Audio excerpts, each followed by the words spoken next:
Эзний хайр инрэл дуустдаггүй. Өршөөлт нь төгсгөлгүй. Өглөө бүр энэ нь цоо шиг. Таны итгэлт байдал юутай аваагаав. Хермоны шүүдэр өглөөний хөтөлбөр эхэлж байна.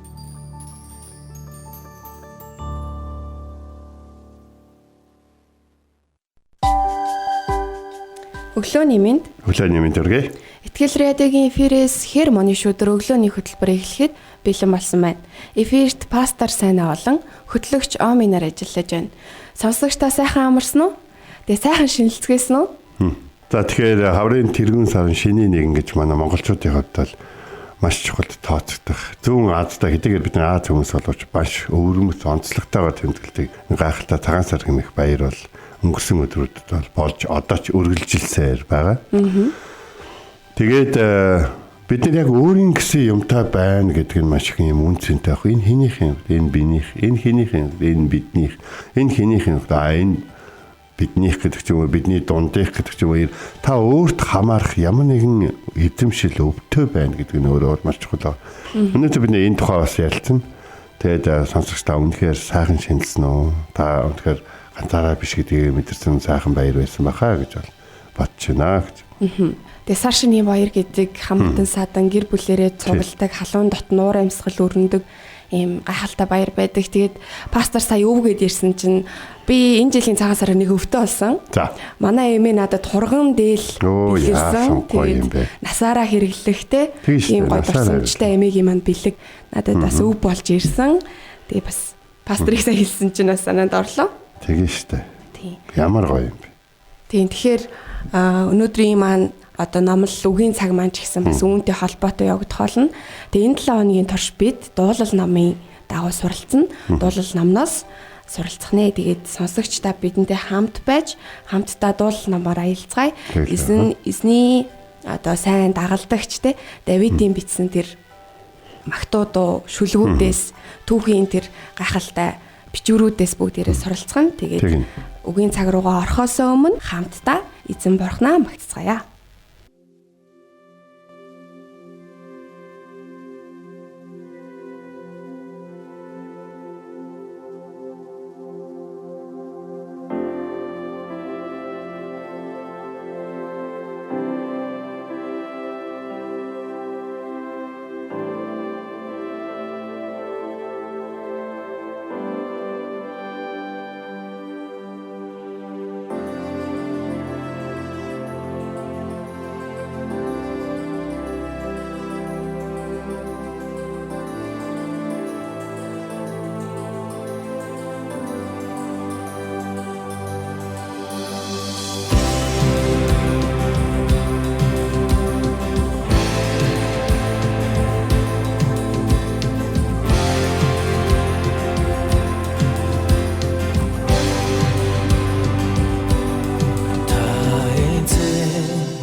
Берлиг мен сонсож хувь тавьдаг минь та өөрийнхөө замаар дагуулж Бурхны хүү Христ Есүс хамгаас эрхэмдээд эзэн таны ярун замыг даган амьдрий би Есүс.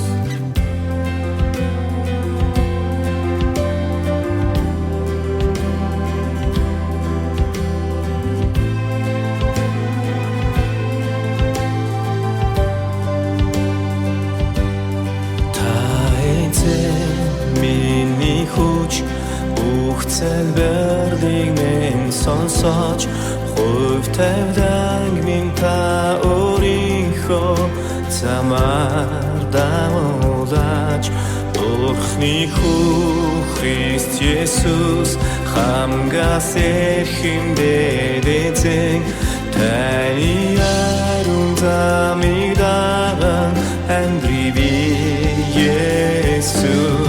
Та болон синхан та болон синдэгү месинуде харусус химаа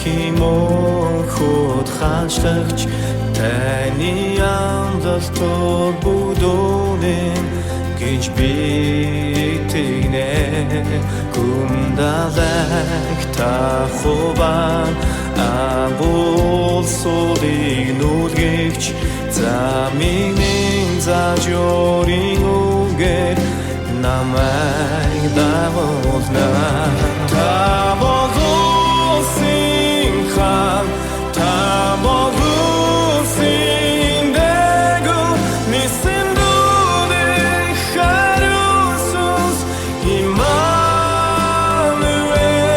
та болуулсан хаан та болуулсан дээгүү нисэн дүүрэн хариусус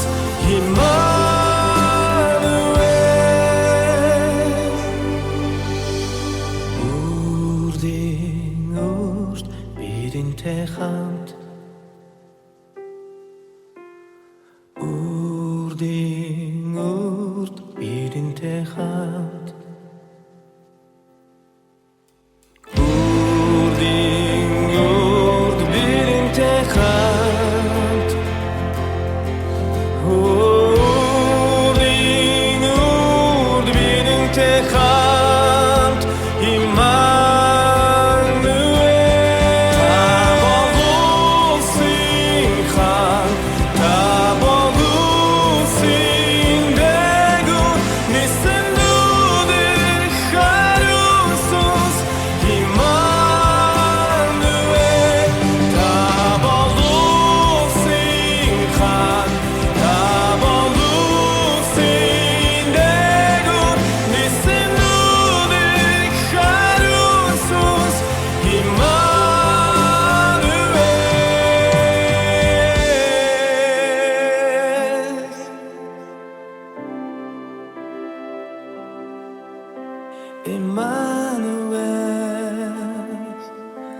Имануэл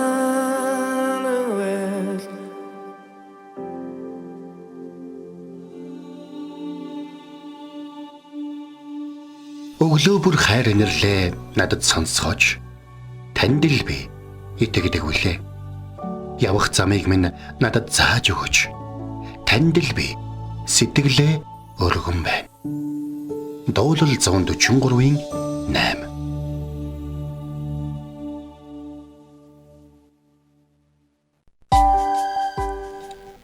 За энэ өглөө бид нэр хамтдаа дуулал 16 дугаар бүлгийн 5 6 дугаар ишлэгийг үзнэ. За энэ бол юу гэж байна гэхээр эзэн миний өвийн ба аягны минь хов юм. Та хов ногдлын минь тэтгэнэм. Надад тааламжтай газар та зураасуудыг татжээ. Өвн минь надтай үнэхээр сайхан гэж хэлсэн байна. Амен. Тэгэхээр энэ цагаан сараар бид нар одоо ингээд нэг зүйлийг мэдэрдэг нь юу вэ гэхээр нөгөө хов айлууд руу тараадаг штэ тий. Тэднийхээс хов ирэх хэвээр. Тэднийх манайхыг өөрсдийнхөө эдэний болон тий өөрсдийнхөө гэр бүлийн нэг хэсэг гэж үздэг. Одоо тэр юу нь монголчуудын хувьд л нэг ингээ уул баавыг ингээд тарах гişиг тарах тэр зүйл байгаа гэсэн. Тэр чинь бас нэг тоотой. Тэ? Яг одоо ингээд залуучууд нэг уул баавыг ингээд нэг жоохон дуртай биш. Яг үндэ. Яг дуртай биш болчих юм гэхээр би бол дуртай биштэй биш гэж бодож байна. Ягаад тэгэхээр нөө хэд хоног болцохоо жоохон хатцдаг байхгүй. Тэгээл тэгдэг байх. Тэгээс бол сая би цагаан сараар надтай золох гэж ирсэн нөгөө залуучуудад уул баав идэх үү гэсэн чинь шин үү гинэ. Тийм шин гэдэг. Илүү гарсан хоёр байсныг нэг хуглаад ингээд өгч бүр ямар гоё амттай юм бэ гэж хэлж байгаа байхгүй. Тэгэхээр би нэг ийм зүйлийг ингээд та хүн өөрийнхөө хүртэх ёстой зүйлийг яг цагт нь бүр яг цагт нь те хуучраагүй хүлээлгээгүй эсвэл хасаж масаагүй эсвэл те дунд нь хин нэгэн ороогүй шунал ороогүй одоо харам сэтгэл ороогүйгээр хүртэн гэдэг нь өөрөө маш гоё зүйл байхгүй. Одоо яг тийм зарим хүмүүс ингээд хүнд ингээд бэлэг мэлэг өгөхтэй ингээд идэх хэрэгтэй те амар аттай чамд энэ таарчлаа тэ уг нь энийг ингээ тгий гэж бодсон чинь чамд таарчлаа гэд өгөх гээд байгаа мó өгмөөргүй байгаа мó тэ нэг тиймэрхүү юм хүм яриад байдаг шүү дээ тэ. Актуал хүмүүстэр дуулал 16 дугаар бүлэг дээр эзэнний талаар эзнээс Ивэл хүрснийхаа дараа Давидын хэлсэн энэ хэсэг дээр үгж ингээд эзэн миний өвийн ба аягны минь хувь юм а гэсэн юм. Тэгэхээр эзэн энэ дэлхийн ямар нэгэн эд хөрөнгө өмчлөл эсвэл нэр хүнд туг тамга эрх мэдэл эсвэл одоо юу гэдгийг те юу гэдгийг хүн болгонд одоо байдгүй одоо сайн хань одоо сайхан хөөхтүүд ухаан одоо юу гэдгийг амьдрал янз бүрийн одоо мал хөрөнгө одоо юу гэдгийг те онцлог одоо юу гэдгийг хэвшин өв одоо янз бүрийн зүйлүүдээс хамгийн чухал өвийг өнөөдөр Давид юу гэж хэлж байгаа.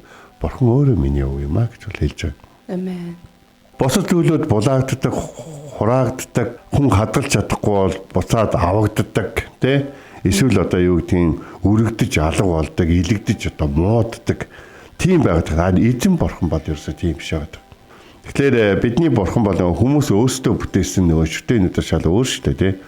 800 жилийн өмнө ямар нэгэн шүтэн бүтээсэн бол одоо нэлээд муудсан байгаа шүү дээ, тий? Тэгээ муудсан байгаа учраас дараагийнхын үеийн яг тэр бүтээсэн хүмүүс шиг хайрлж одоо явахгүй л тэгэл тэр байхгүй болно гэсэн үг. Хүн юу ч хамгийн сайнаараа бүтээсэн тэр нь илэгдэж тэр нь одоо сэлбэгдэж явах хэрэгтэй байтал харин бурхан бол тийм шин чанар бол байхгүй. Бурхан бол мөн хийх хүмүүс өөрчлөгдөв. Гэхдээ би хэзээ ч өөрчлөгдөв гэж бурхан хэлдэг шүү дээ.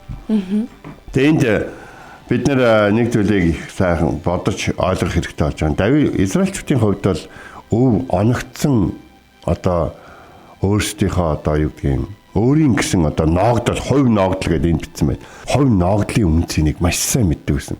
Бид нэр 430 жил боол байсныхаа дараа 440 жил өөртөө зөвхөн Египтчүүдийн боол биш, өөрсдийнхөө зүрх сэтгэлийн боол гэдгийг мэдэж тэр боолчлоос гарахын тулд цүлд дахиад одоо тий 40 жил байсан. Цүлд 40 жил байхад Израильчүүдийн хамгийн том дайсан тэдний боолын сэтгэлгээ байсан. Иргчлөөтэй болчоод иргчлөөтэй хүнийг хүн гэж өөрийгөө тооцож чаддаг. Тэгээ бурхантай болчоод бурхантай байгаагаа бодож чаддаг. 40 жилийн дараа тэд нэр дахиад бурхны амласан газрын одоо хил дээр ирэхэд өөр болсон байсан. Тэгээд тэд нэр Йошуатай хамт дайрж ороод олон жил байлддаг тийм. Олон жил байлсны дараа газар нутгаа хурааж авдаг.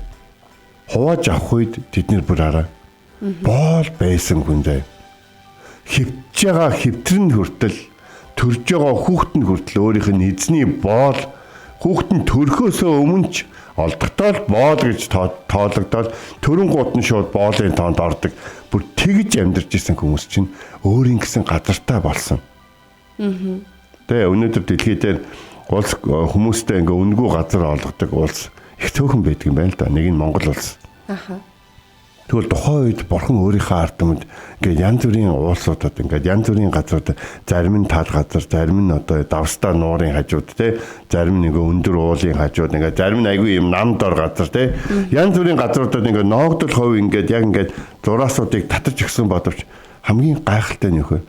Яг тэнд байгаа тэр хүмүүс тэр газрыг бурхан өөрсдөд нь өгсөн гэдгийг яг мэдэрч тэр газрыг үржил шимтэй, үр дүнтэй байлгаж чадах бэлэг авьяас нь тэдний дотор өөрсдөд нь байсан гэж аяга сонирн байгааз.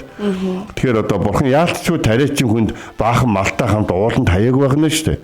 Яг тариачин бүр ингээд тариачнаар л амьдрах, тариачин сэтгэлгээтэй, тариачин соёлтой хүмүүст бурхан яг тийм газар тариалан эрхлэх боломжтой газрыг тийм үү?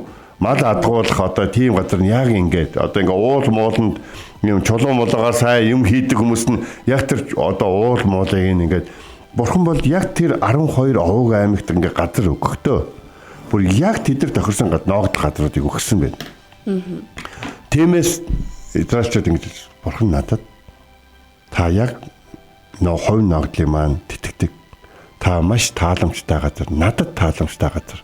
Та зураасуудыг татсан байна гэж хэлсэн байгаа. Тэгэхээр Израильчуудын хувьд бол бурхан Израильчуудад газар нутаг ингээд яг ингээд хуваарлаж өгөн гут тэд нэг зүйлийг маш сайн ойлгож байсан. Энийг өгчийн хооронд тэрийг над бидэрт өгчихгүй гэж тэд нэр хэлэхгүй. Яагаад гэвэл тэд нэр цөлд хуулийг авахд 10 хуулийн 10 дугаарт нь юу гэж байдаг вэ гэхээр та бусдын та хөршийнхөө эд хөрөнгө ихнэр одоо тэ илжиг газар одоо тэднэрт битгий одоо санаархаа гэх ингээд хуульчилт. Тийм учраас нэг зүйлийг маш сайн мэдсэн. Хэрвээ бурхан энэ газрыг надад өгсөн бол би энэ газар дээр л хамгийн амжилттай, хамгийн үр дүнтэй, үржил шимтэй амьдрах боломжтой гэдгийг бол мэддэг гэсэн. Тийм учраас хүмүүс өөрөөсөө бурхан өгсөн зарим нэг ингээ амьдрал ингээ хов тавилан ч юм уу эсвэл зарим нэг туулах хэвээр замаа харахтаа хүмүүс гайхдаг шүү дээ. Одоо бурхан надад хайртай бол одоо ингмээргүй юм да одоо тий. Яагаад надад нэг юм туулах эсвэл ийм одоо заавал нэг юм бусад хүмүүст ингээ шууд өгчөөд байгаа юм шиг харагдаад байдаг байхгүй юу хүмүүс. Би нэг заавал өөрөө дасаж янзалж нэг гар хүрчээж тий. Дараад нь ингээд нэг бүрэн бүтэн болох юм хагас дутуу юм бурхан надад өгөөд байт юм аа. Бурхан бол одоо ч гэсэн ажиллаж байгаа. Бидний эзэн Есүс Христ үгсээр миний эцэг одоо ч гэсэн ажилласаар байна гэж хэлсэн. Тэгвэл бид ч гэсэн өнөөдрийг хүртэл эзнийг ирэх өдрийг хүртэл эсвэл энэ дэлхийд амьдралынхаа хамгийн сүүлийн амьсгалыг татах хүртэл ажилласаар байх болно. Тэгсэн чинь нэг эмэгтэй, настай эмэгтэйгээс яг энэ номлолыг ингээд хэлэхэд нэг одоо асрам хөгштэй асрамжийн газрынх нэг залуу жоохон доогдох уу гэж хэлсэн юм л да. Та хөгшин хүн, та нийгэмд хэрэггүй болсон учраас тий?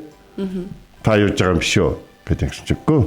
Би бүр хэвтрийн болсон ч гэсэн миний аманд бүр амжилтын аппарат байсан ч гэсэн би хүнийг хайрын харцаар би бас хүнийг ингээд тий талархлын харцаар харж чадна. Энийг хүн болгон чаддаг гэж юу. Энийг заримдаа дэлхийд хамгийн амжилттай хүн ч чаддаг юм. Тэгвэл энийг миний тэр харцыг авсан хүн яана гэж бодож байна. Бүхнийг чадах урамд өрхтөө болно. Тиймээс би ч гэсэн тийм хүнд үедээ ч гэсэн ажиллаж чадаж энэ хүмүүсийн нэг хэсэг байж чадна гэж хэлсэн байдаг байхгүй. Би энэ одоо түүхийг сонсоод маш их урамд өрг авч ирсэн. Тиймээс өв гэдэг нь бурхан өөрөө гэдгийг өнөөдөр бүгдээр ойлгоод авчээ. Бурхан таны дотор та хаанч дахин эхлүүлж чадна. Тийм учраас хэрвээ бурхан одоо нэг ингэдэг шүү дээ. Минийхөө наадгаа дүүдээ өгчхөө. Аав нь чамд өөрийгөө өгье. Дүү нь болохоор ахтаа байгааг авахгүй тань те. Аав нь болохоор те ахт нь яг одоо яг түүний насанд хэрэгтэй шинийг өгөх гэдэг. Тийм учраас аавдаа итгэдэг хүүхдэд нэгдэг шүү дээ те. За аад гэл шууд өгчдөг шүү дээ. Тэгээд дараад нь шинэ юмтай болохоор дүү нь яадаг вүлээ. Дахиад шинэ рүү дайрдаг. Энэ бол одоо тэгээд нэг тийм одоо балчир хүүхдүүдэд тохиолдог үйл явдал. Тэгвэл бид бол өнөөдөр итгэлээрээ балчир хүүхдүүд дандаа байгаад байж болохгүй. Биднэрт аль хэдийн өгсөн зүйлүүд нь биднэрт магадгүй бүхэл амьдралын манд оршид тэр ч бодхоо үр хүүхдүүдийн маань хүүхдүүдэд хангалттай өвийг бурхан хамгийн тааламжтай газарт бидний хамгийн бүтээмж гаргаж чадах, бидний хамгийн одоо бусдад өрөөл болж чадах, бидний хамгийн их амжилтанд хүрч чадах газар л татсан бас ноогдуулсан байгаа бөгөөд хамгийн гол нь тэр газар үржил шим юу тарих, юу хийх бүх зүйл дээр бурхан өөрөө оролцсон гэж амласан хамгийн гол өв нь тэр газар нутагч биш, тэр авьяас бэлэгч биш. Бурхан өөрөө гэдгийг бид нар маш сайн ойлгож авах хэрэгтэй байна. Би өнөөдөр ишлэг дахиад уншил. Эзэн миний өвийн ба аягны маань хов юм а. Надад тааламжтай газруудад тэр зураасуудыг татсан. Өв минь надад үнэхээр сайхан гэж хэлсэн байна. Бүгдээр хамтдаа талархалтайгаар эзний өмнө амьдарцгаая гэж.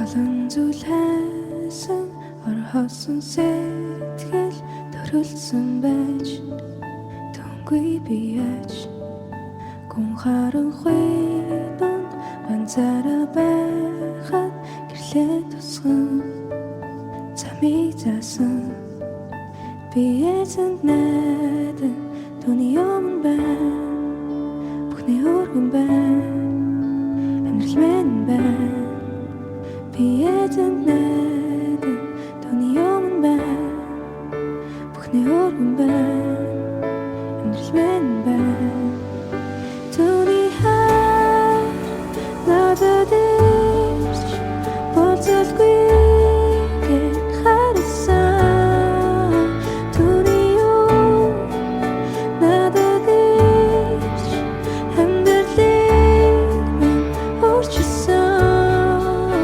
би эзэнд найдан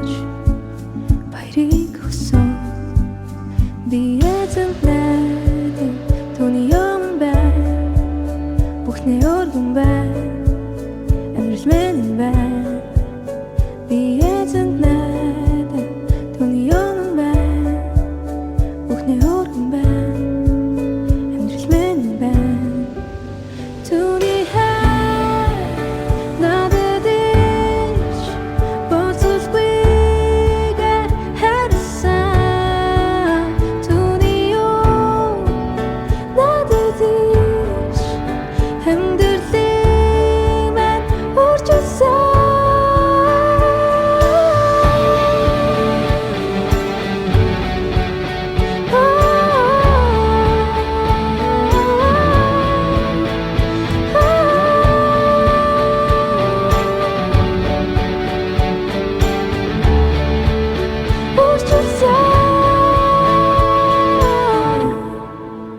би эзэн найдан түүний юм байна бүхний өргөн байна амьдрал минь байна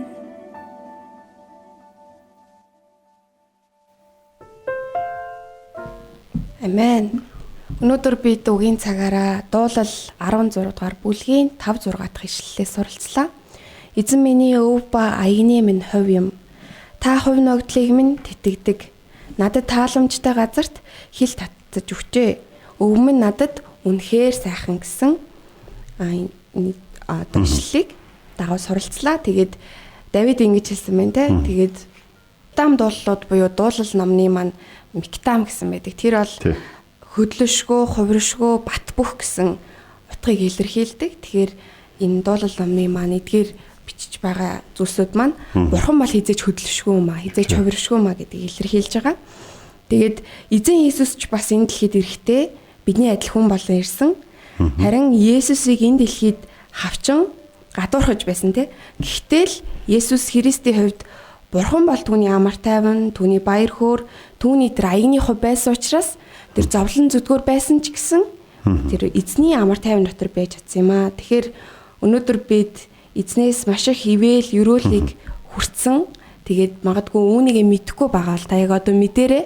Эзэн энийг танд өгсөн юм шүү. Тэгээд бүр Библиэлд Иохан номдэр хэлсэн байдаг те.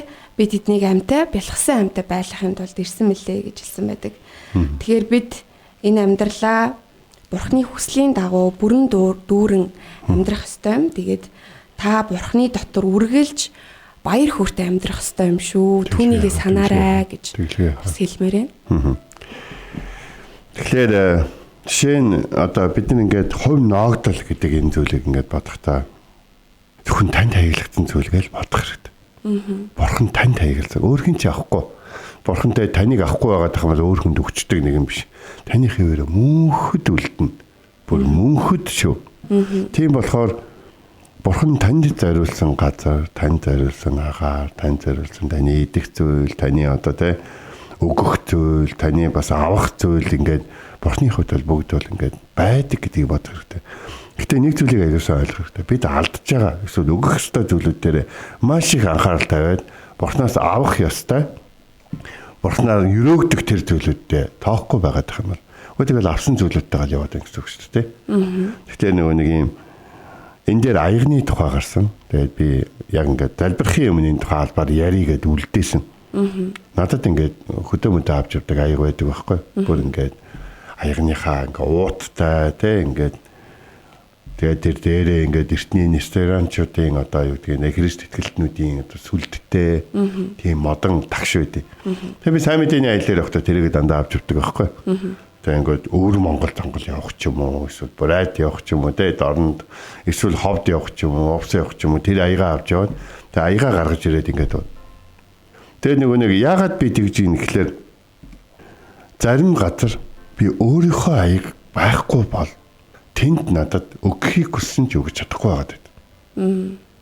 Тийм болохоор би та бүхний өөрийнхөө зүрх сэтгэлийн аягийг гэсэн Бурхны бэлдэж байгаа шин зүйлүүдэд хоосолж өөрийнхөө идэж уудаг аягийг гэсэн дараагийнхаа шин гоё юм гэдгийг бол цэвэрхэн байлгаж бас бэлэн авч явж тэ. За энэ нэг сайнад нэг гэдэг гутал өөрөө аягаа гаргаад ирэхээр хүмүүс тэр одоо эзэгтэй тэр гэр бүл одоо тэр надад ингээд хуваалцахыг хүсэж байгаа тэр хүмүүс ямар их баярлахыг би яг тэр газар болгонд айл болгонд мэдэрдэг байх. Тэгээд аягтай бол амтайч гэж монголчууд ярьдаг те. Харин өнөөдрийн үгний хувьд бол таны зүрх сэтгэлд бурхан орших тэр зай заавал байх ёстой шүү. Яг гэвэл бурхан танд өгсөн бүх зүйлүүдтэй яаж хэрэглэхийг нь өөрөө мэдж байгаа байхгүй. Бурхан надад яагаад энийг өгсөн бол гэж асууж байгаа хүн дотор нь бурхан надад энийг ингээд өгсөн юм байна штэ гэж ойлгох бурханы тэр тайлбарыг сонсох одоо орон зай байхгүй байна л гэсэн үг байхгүй.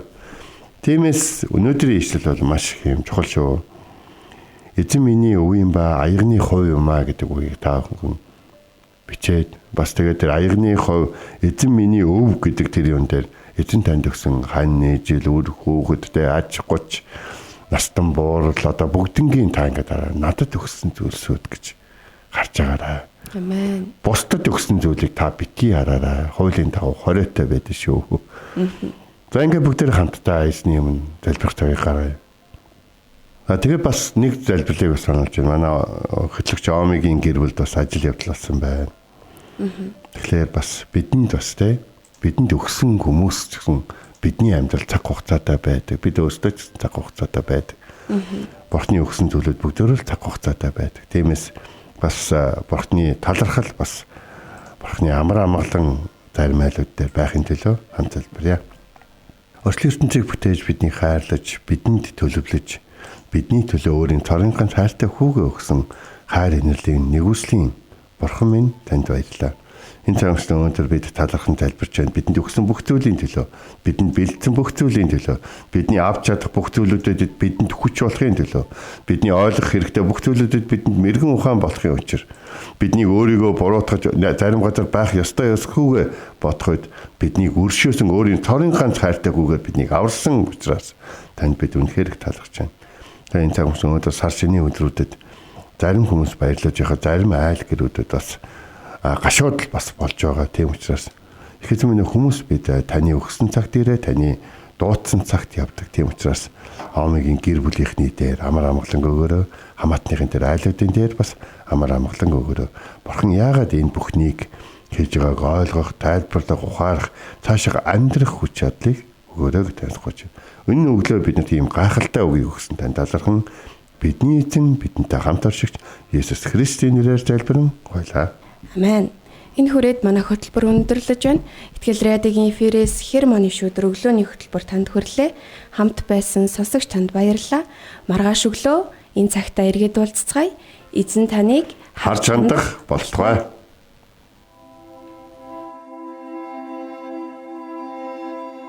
Эзэн зүрхийг чинь бурхны хайр ба Христийн төвчөрт чиглүүлэх болтугай. Хермоны шүдэр өглөөний хөтөлбөр танд хүрлээ.